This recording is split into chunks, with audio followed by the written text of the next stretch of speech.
That's awesome. Yeah. Oh man. Well, let's roll into part two of this thing. Talking, diving into some real deep, baseball talk here, and I think it's a lot to where we're at.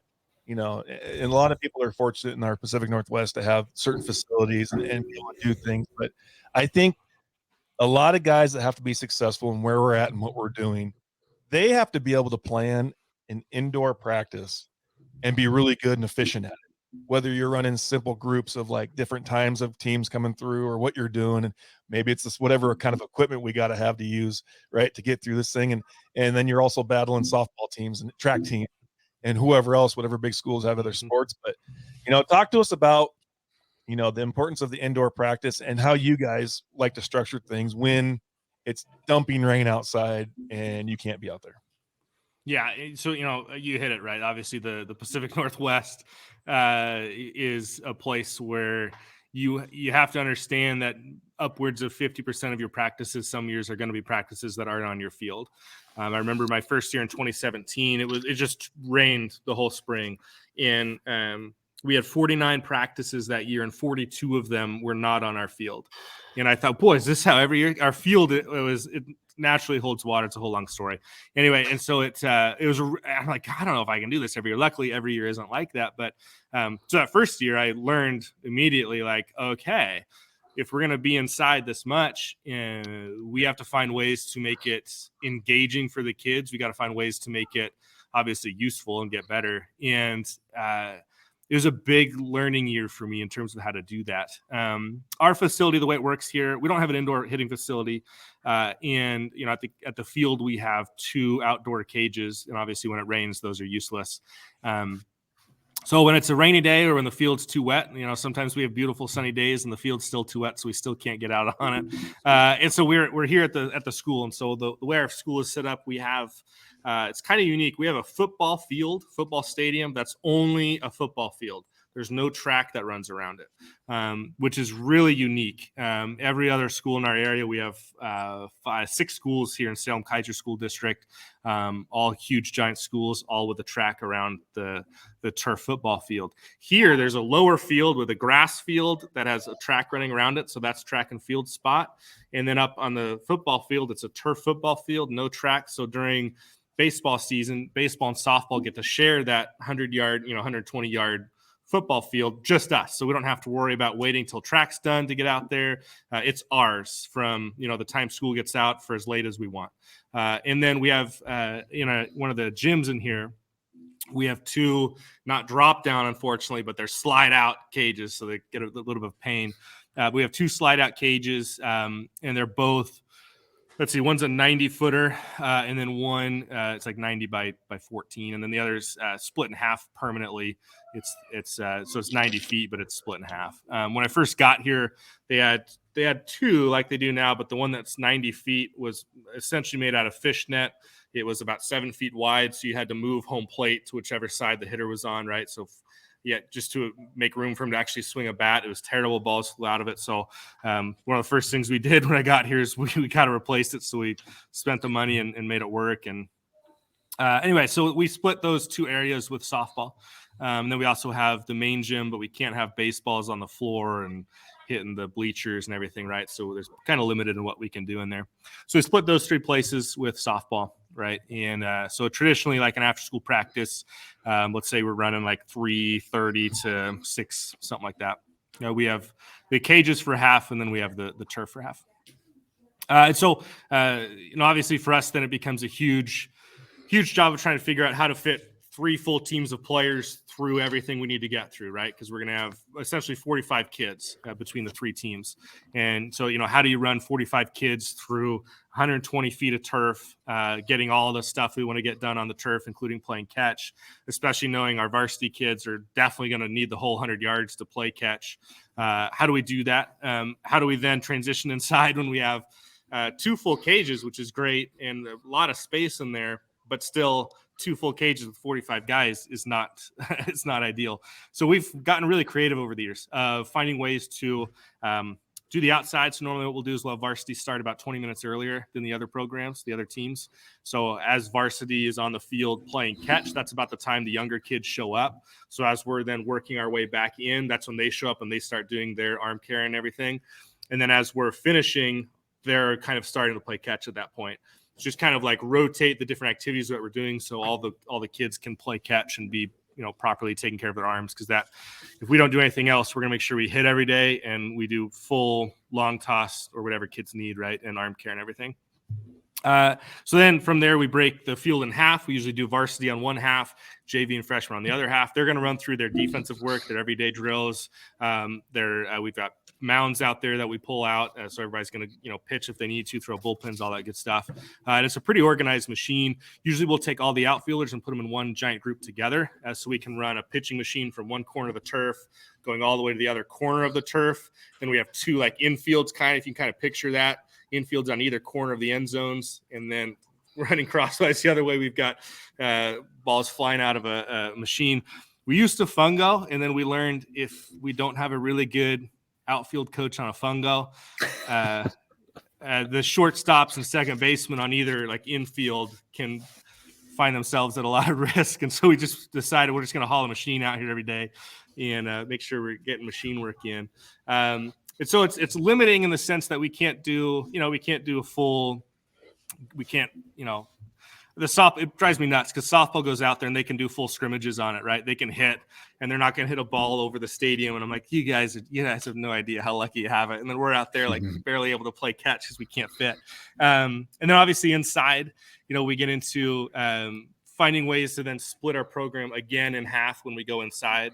So if you have an hour and a half inside, I can have 45 minutes with just varsity or varsity and JV together or whatever it is in the cages, while the other half of the team, right, is in the main gym or they're in classrooms doing whiteboard work or classroom work or mental stuff, right?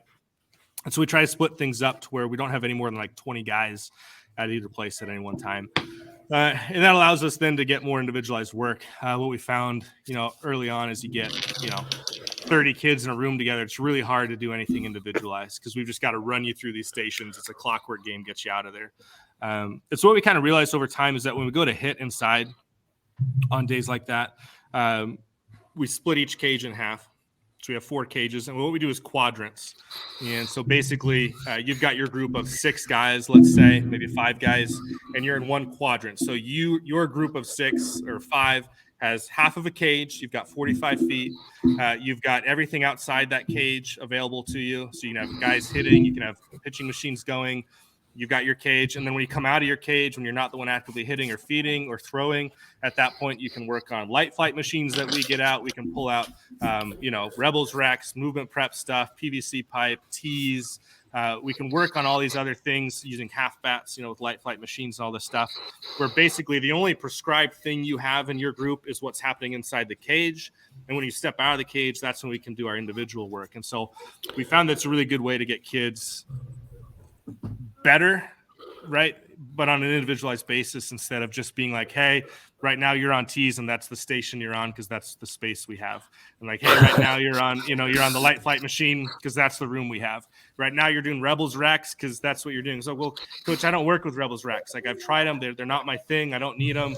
Well, too bad because that's the station one, right? And so we found that running them in like quadrants with individualized opportunities when you're not in the cage has been really helpful for us. And then, the other part of it is you can do base running stuff. You can do sprint training in hallways. You can do mental training in classrooms, all that sort of stuff. But yeah, I'd say the biggest thing is just up here in the Northwest, because we're inside so much, is trying to find unique ways to make practices different because kids, it just gets, there's something when you go inside where you just kind of lose focus. Things, it's just not the same, right? And that first year of having to be inside 42 times, like we got to one point where we're like outside, we've got buckets set up, and when it's time to put stuff away, we did competitions where you're like throwing balls into buckets, yelling out Kobe before he died, of course, and having competitions like who can get the most balls in a bucket. Like we play wiffle ball games, and like we bring we brought the driveline plyo balls, the hitting ones out one time and set a tee up, and it's like we're gonna have a competition, and we're gonna go through like the Olympics, and there's gonna be a competition every day. Today's competition on your team is you're off the tee trying to hit the heaviest plyo ball as far as you can on the turf. And cracking points. And I don't know, it's trying to find ways to be really unique with each individual practice, because it gets really old, but then it also gets really just really easy to lose focus when you go inside, I think. Go ahead, Kel. No, I'm with you. I know Eric and I were part of that too at Central with the snow days and the old pavilion there. We had enough space to get some work done, but sometimes you don't necessarily enjoy getting that work done because it's a seam catching a concrete hop and biting you in the teeth. But like, the kids are so adaptable now, and I think the organization. If you don't have organization, it turns into a mess around time. Right, we're gonna find something else to do to keep myself entertained. But like you're talking about, the more stations you can have, and we love having guys on deck working, rhythms, working, routines, all those type of things. Always a purpose for what you're doing in that. But how do you kind of, you get the infield side of things, and I know you're on turf, and I'm assuming your main field's not turf, or you wouldn't be on the football field practicing. But yeah, is there other avenues locally, something you found to maybe replicate that speed, or bad hop drills or something like that you don't get those infielders comfortable? We have a lot of turf up here. I know you guys have that too, but they get so comfortable just sitting back on the baseball and catching a clean hop, and then all of a sudden they get on that field. Whether it's soaked or dry, you're still getting bad hops, whether they're skidding or they're hitting a rock and bouncing over your shoulder. But how do you kind of replicate that kind of game field type of rep when you're inside or outside, or you just roll the dice and hope that the movement patterns end up lining up when you get out there? Yeah, I think I did I went through the last couple of years in Oregon of state championships, and I went through and then this last year of 5A and 6A levels, so the two biggest levels in Oregon, and it was unbelievable. Like, the amount of teams that make it to the finals, it's like always turf teams in Oregon. Like, if you have turf, you have this huge advantage, right? And so we try to consider ourselves lucky that we have access to some turf, right? We've got a whole turf football field that's huge. We don't have to wait for track to be off it. We don't got to practice at 8 o'clock. So we're very thankful that we have the turf. But to your point, like, at some point, our home game, when we go to play, we're going to be on this awful surface sometimes that's wet. There's, ball can skip, it can slide, it can get weird hops sometimes, right? And so I think we do a couple things. One, like, to your point, we try to trust our patterns, and it's kind of this idea of when turf teams come to our place, they're going to have to play and make that transition too, and so we're going to be okay moving from turf to non-turf, and so you got to trust it. The second part of it, I think, is understanding as a coach how to hit, ironically, how to hit a fungo, right? And it's being able to, if I'm going to hit a shortstop, if he's going to get 50 balls off a fungo today or whatever, I need to make sure that I'm being really intentional about what types I'm giving him. I think it's important when we kind of go through different fungo stuff. I'll give him a prescribed. I won't tell him, right? But it's going to be like, all right, I'm going to give you 5 in a row that are going to be, deep in the 6th hole, but they're going to be kind of skippers, right? They're going to be a lot of hops. So it's one where you're not going to be able to go sit back, field, and throw because you're not going to be on time. It's the kind where you're going to have to get back there and then come through it and really fight to get through it, but it's still going to be a backhand. And so, you kind of run through different prescriptions of them in your head that you want to go through with them. And then after you've kind of finished that, then it's like, okay, now I'm going to randomize it for the kid. And I think what I used to do would be like, okay, if I'm going to hit to third base and shortstop, if that's what I'm hitting and someone else is hitting the other side, I'll be like, okay, I'm going to hit third base with a slow roller. I'm going to hit the shortstop a slow roller. Then I'm going to do hard one to third right at him and a hard one to short. And, as a coach, you start doing that. You start realizing, these guys cheat, right? It's really obvious. Like, the shortstop, he knows you're going to hit him a slow roller. He's already standing up and, okay. So it's when it's time to randomize it, it's really being random. And it's being okay with hitting bad balls off the fungo on purpose. It's okay hitting them bad on accident. It's making sure you're doing a lot of topspin stuff, but then also every once in a while you do need back spins, right? Like, that they're going to have some of those in a game, right?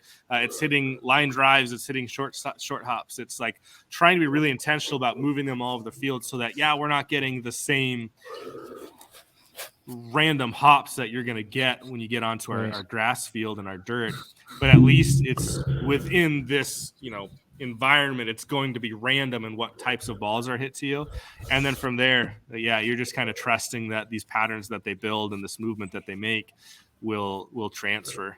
This last year, one thing we started doing is I hate dimple balls. They're the worst thing ever created, but they're also the best thing ever created because they allow us to do some stuff that you can't do otherwise. And so we started taking our infielders maybe once a week if we're inside, and taking them onto the pavement in the parking lot and hitting them grounders in the parking lot, of course, making sure they're never going to dive. And you get weird bounces off the asphalt. You get sometimes little rock chip that makes it move a little bit. So you still get the full distance. You can still hit it just as hard. It's a dimple ball, so that part sucks. So we're not having them throw it usually off the bounces. But it creates that little bit of randomization that maybe slightly more replicates, maybe not the types of hops you're going to get on a grass field, but the random, like it's a 4-hopper and then the third hop all of a sudden it hits the little rock chip and it moves a little bit. So we like those. We have the little, I forget what they're called, but the little balls that have they're just not a real ball. It's got like little parts on it that make it bounce funny.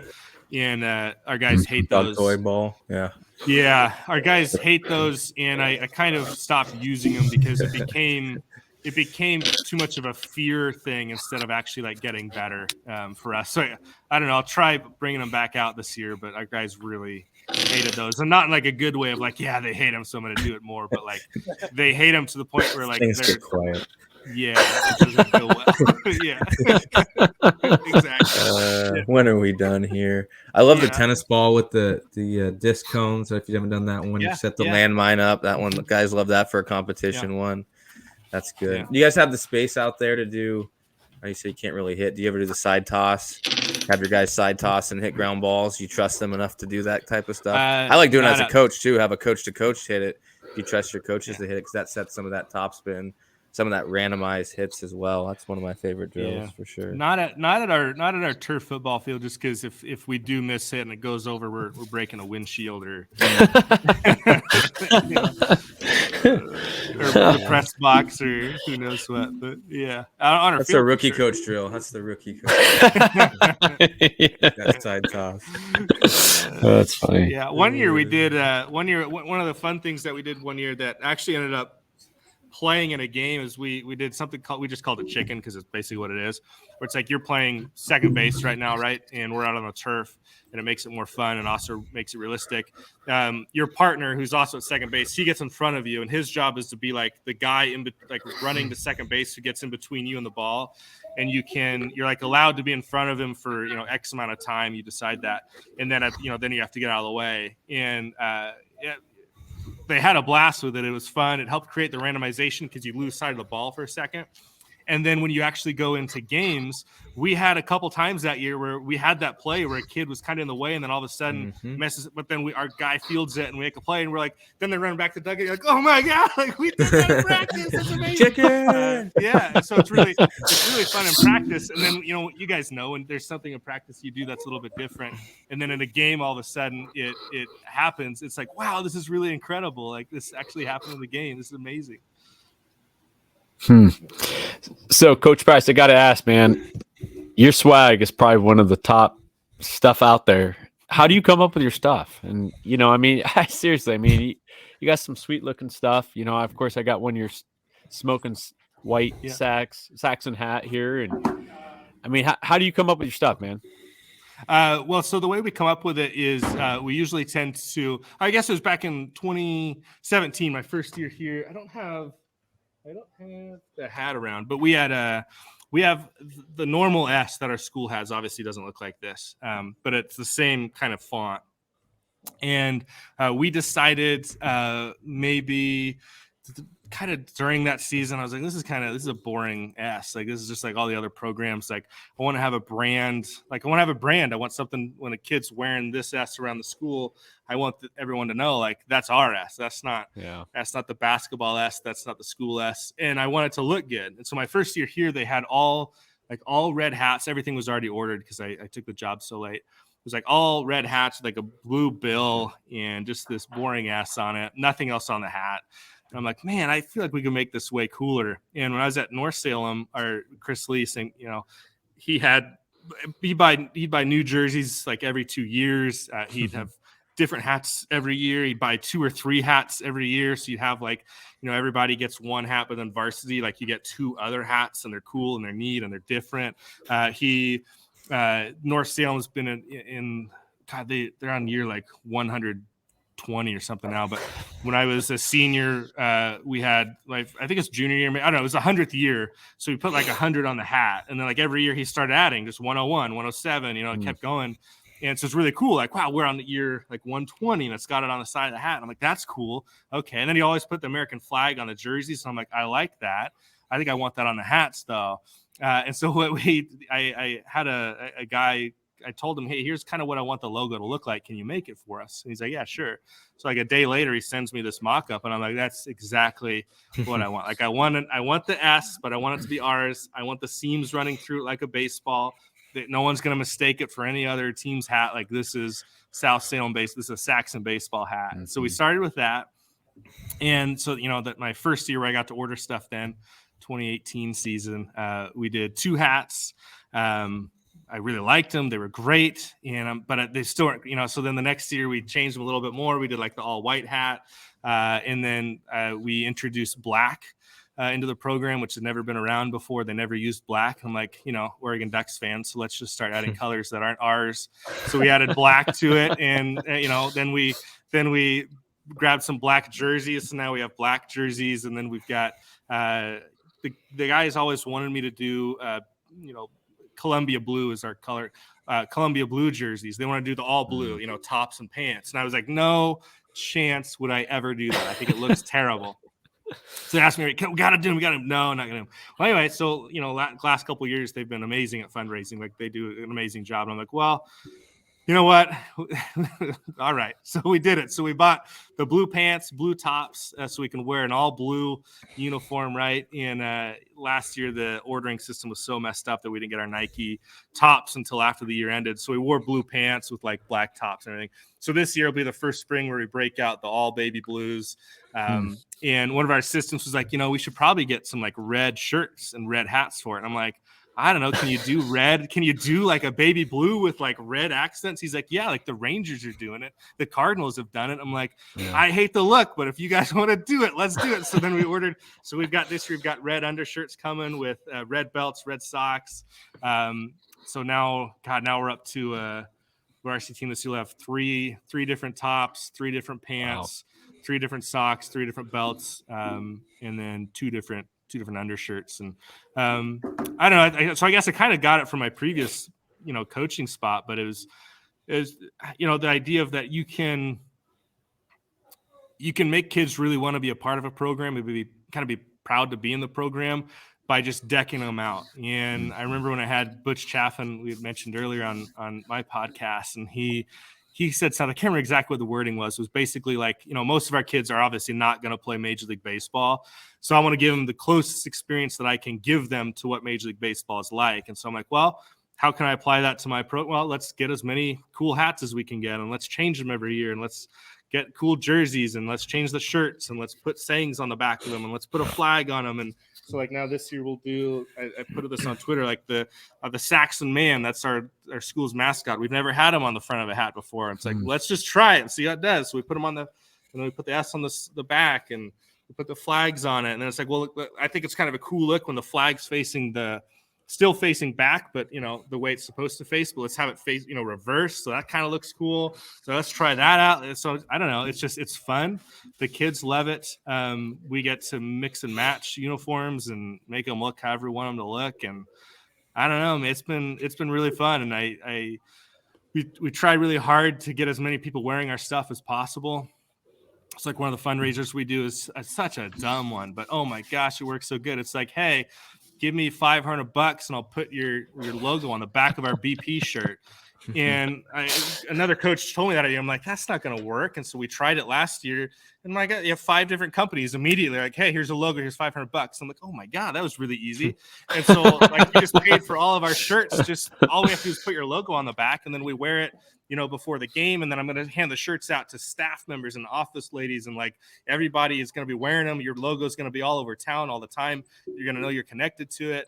And yeah, they just here, $500. You can put that on your shirt, and it allows us then the freedom to use the fundraising all the kids do because they work really hard. It allows us to incorporate the business sponsorships, right, and make it more of a community feel to it. And then the kids get what they want. And when you're a kid, you want to look cool, you want to feel cool, and if we can do that for you, what's it matter to us, right? Like, let's do it. So, yeah, it's been cool. And everybody wears our shirts, and I see them around town. We'll see stickers on the back of cars. And I'm like, I don't know whose car that is, but they're rocking, they're rocking RS. And I'm like, this is really cool. And I remember the first time it happened, I'm like driving around, and I'm behind a car, and it's got RS on it. And whose car? I don't know whose car that is, but that's really cool. Like, this is somebody who's proud to be part of this community somehow. I don't know how. And they're putting RS on their stuff. So we bought a bunch of stickers, and I hand them out like candy. When kids go get a foul ball and they bring it back to our dugout, I give them a sticker or a keychain or whatever I can. I just try to get our logo out everywhere that I possibly can because I think it's cool. And I think on the back end, maybe it ends up making us some, community memberships or partnerships, or I don't know, makes kids want to come be here, right? Instead of maybe going to a different school in the area. So I don't know. It's been fun, though. It's one of the most fun parts of coaching is getting to pick out uniforms and stuff because ultimately you're the one who presses, order. And so I think it's kind of exciting when you get to have your own little stamp on things. So, and that's, even like leading back to the indoor practice part of this thing. And I'm with you, man. I used a brand new K, and I was mad when the basketball program came out with K, and I was like, no, that's ours, right? Yeah. We want to have this thing separate. Yeah. And, everybody asks me, like, why do people want to play baseball in the spring? Fall's nicer, winters you're in the gym, it's horrible weather, the game's slow, whatever. And so we're always constantly trying to find ways to get kids to come out, right? To get kids entertained. And then, I guess this is also a question for, Kelly can chime in too when you're done talking, Max, but like Jason and I, we're Eastern Washington people where it's God's country, the sun's out. Jason's more than I am. And we don't have to deal with this as often, but even like a week of practice we had last April when it was snowing in the middle of the season, and the kids, by the time every day that it happened, right, a couple games got canceled and they were so defeated. And I think it also escalated more because we were coming off of COVID, right? And games were taken away and everything. But, creating that buzz around the program, but keeping that excitement throughout the entire season. When you're on day 12 of indoor practices, you've had a couple games canceled, keeping kids passionate about baseball is the right way to say it throughout the grind of the season. When it seems like every time you wake up in the morning, you're getting kicked in the teeth. Okay, we're going to piss and rain again, right? So, I mean, how do you go about that? I mean, obviously that's a big way of, getting kids excited, having all the cool stuff. I mean, what do you got for that? Yeah, I think having fun, like having rewards. I think obviously having competition of some kind helps eliminate the stagnant feeling that a lot of indoor times or just the grind of a long season can get, especially if things aren't going well on the field. Like, it's really easy to just be, oh man, this is not fun, right? And it's like we've lost 4 games in a row. Now we're practicing again. Like, we're inside. It's easy to feel like it's not fun. I think kids have so many things they can do that are fun that they could do that's not baseball. Right. And I think sometimes baseball isn't fun. It's just kind of, sorry, that's the way some sports are. Sometimes it can't be fun every single second. So I think trying to find ways to make it fun, right? Have stupid little competitions are great. Ending practices with competitions. I think one of the things that we started doing a few years ago is we just have a big tote. We call it the treasure chest, and it's just full of swag. So I've got like these old like bomber jackets that were still in the closet when I took over, and we don't have room for them anymore. So pop 4 or 5 of those in there. Then you've got like old jerseys from like the 90s that are still floating around. So pop 6 or 7 in there. For whatever reason, we've got like in the storage closet here cleats from the last 20 years, brand new, like Nike Clippers from like 2003, like perfect condition cleats. So I'll toss a couple of those in there, and then we'll do competitions it'll be like, hey, during this practice, Coach Frost over here is going to pick out one guy who he thinks exhibited this one quality, whatever it is, one of our pillars or something, on this day of practice. Whoever he decides earns that gets to pick out of the treasure chest or old hats from previous years, because those hats are all gone now. You can't get them; they're one of a kind, right? So you get to get an old gray alternate hat that don't exist anymore. You can't find them, and so we try to find ways to make it rewarding in some way. And kids I know we like to think that they want to be rewarded by the the quality work they do, and I'm like, yeah, but they also want stuff. Like it's fun for kids to get stuff, whether it's just end of practice you get a Gatorade because you were awesome, or it's you exhibited this, you were fun, you had a good time, whatever it is. I think creating a reward structure of some kind is awesome. And then obviously you can connect it to competitions too. So we're fortunate to have a Rapsoda, which helps hitting indoors be a little bit more fun. And so you have, competitions like, okay, whoever hits the most balls within 10% of their exit, their max exit velo today, you get a pick out of the treasure chest, or the one everyone let, because cleaning up is awful. It's such a pain to put our cages away and put everything away. It's like, hey man, whoever wins this competition, you get to sit there and drink this Gatorade while the rest of us do all the work, or whatever it might be. And kids like that sort of stuff too. Watching other kids do the hard work while you relax is a good feeling when you're young. So I don't know. I think it's just finding fun ways to do it, having swag or Gatorade or seeds or whatever it is available to kids for just being good people. And then the more fun you can make it, the better it's going to be. And so I think sometimes we take ourselves a little too seriously, and it's meant to be fun. This needs to be a fun experience for them, because they could go and do a lot of other things right now. This needs to be fun. Yeah, I think I know you threw me into there, Eric. Appreciate that. I think for us, it's we have the ability to work with guys during the day in a college schedule, where they can come in and hit in groups. We have dedicated time for our pitchers in the afternoon or evening if we can't get outside. So I think guys fall into the routine a little bit more in the college level. I got to go this, and this. I'm going to go study. I'm going to do that. But I think where it's tough is when we do have to start moving games around, and it happened last year like crazy. And it's not like you guys in high school. I think you guys just kind of cancel them if they're non-league, or maybe even sometimes league games you cancel. I'm not sure on that end, but for us, we're usually not canceling. So the headache is us on Monday morning looking at, let's see, Wonderground, AccuWeather, Dark Sky, Weather Channel, Apple. Usually coffee and weather is what the name of the game in the spring is. And trying to find that window. Okay, we think we can get it in here. Is there a turf field available? We can rent this one. But then that separate problem is guys want to play on their own field, right? I think you guys have probably run into that too, where you can go down the street to whatever park that's turf and has some lights, but it doesn't have that same game day atmosphere, feel of being on your own field. So it's just really trying to keep them grounded. Hey, this is the best we can get, and not to draw on COVID. You don't really have to draw on COVID anymore. They know, it could be worse. It could be a lot worse than what we're doing right now. So just trying to keep perspective and just like Max talked about earlier, you're a reflection of how they're feeling, right? So if you feel like shit and making it sound like the worst thing in the world, how are they going to feel? You have to find a way to keep positivity, go into a dark place in your office, yell whatever you want to yell, and move on with your day. So it is what it is. I mean, I think we're used to it up here, and hope for a better day tomorrow. But we're wearing the weather right now. Let's hope we're through the bulk of it by springtime, huh? Yeah, well, Dark Sky, by the way, is gone now. I think it's got a few days left of existence.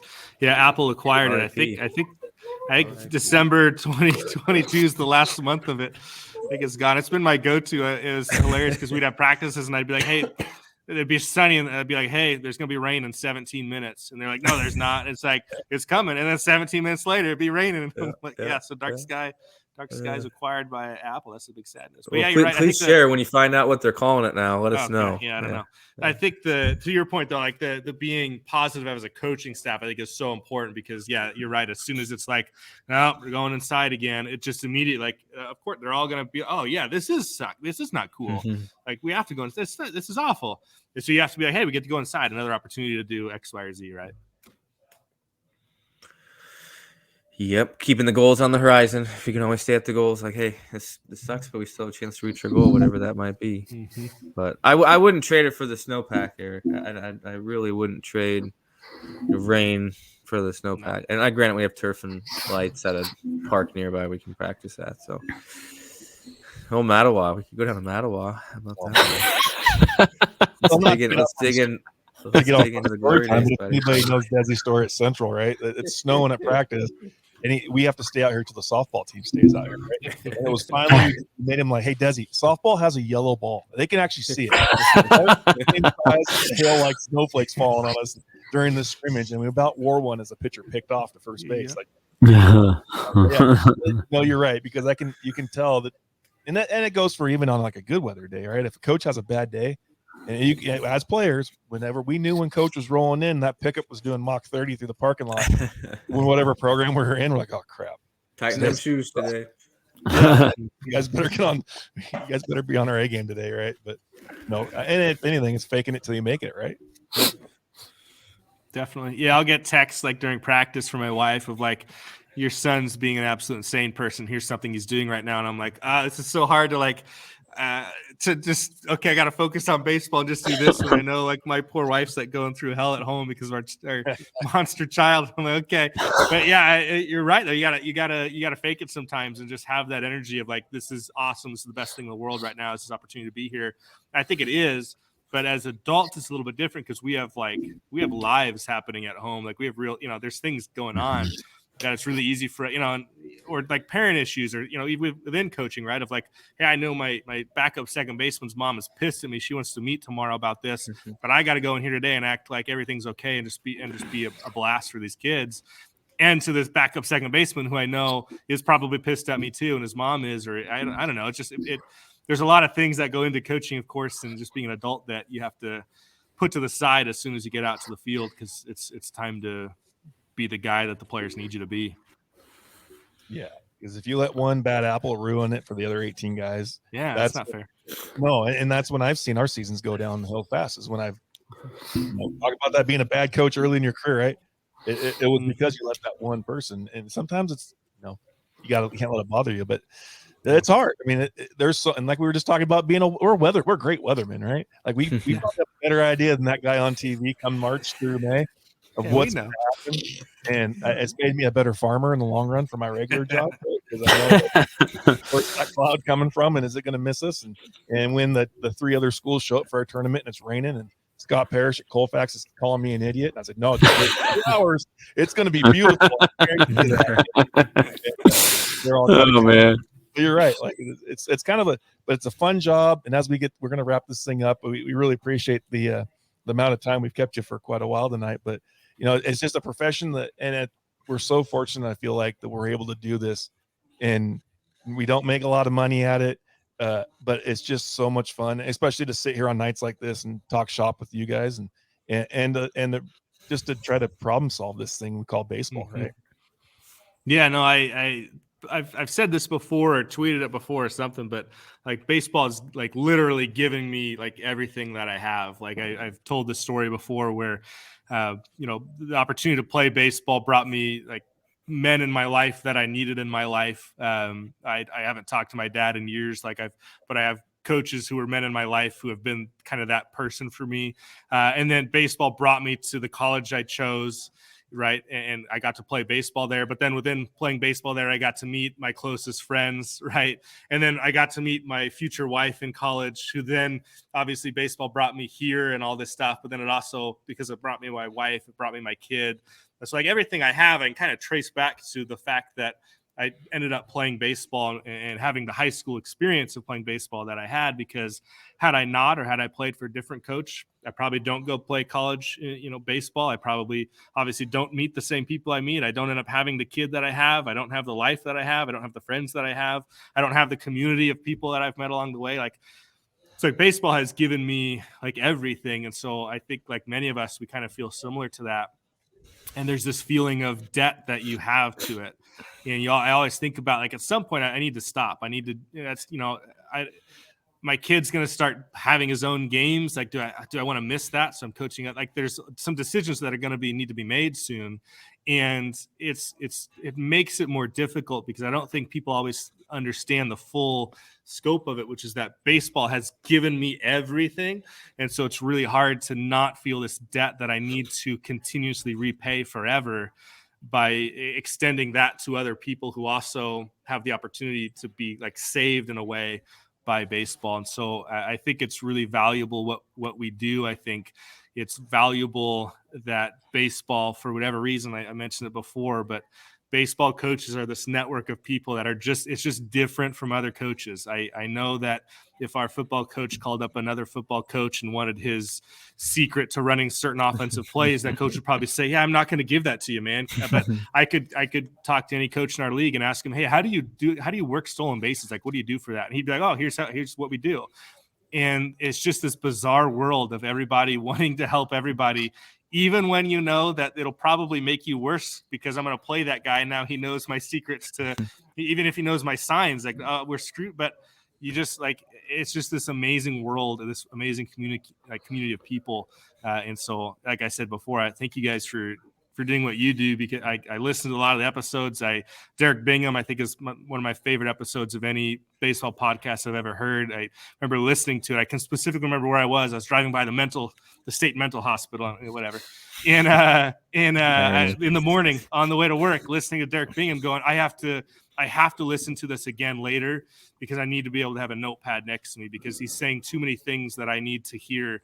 And so I just like moments like that are amazing. And I appreciate you guys doing what you do. And obviously on top of that, what's more fun than sitting around and talking baseball for a couple hours, right? For sure. Absolutely, man. And that was a perfect way to end that, because I think we can all correlate and relate our lives back to that. Yeah. We're here and I'm talking to you guys because of the game of baseball. Yeah. That's pretty awesome.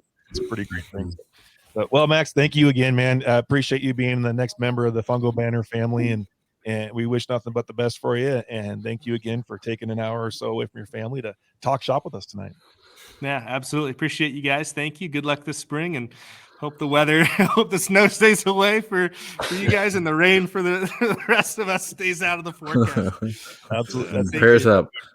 Yeah. Absolutely. Well, Jason and Kelly and I will be right back to wrap this thing up.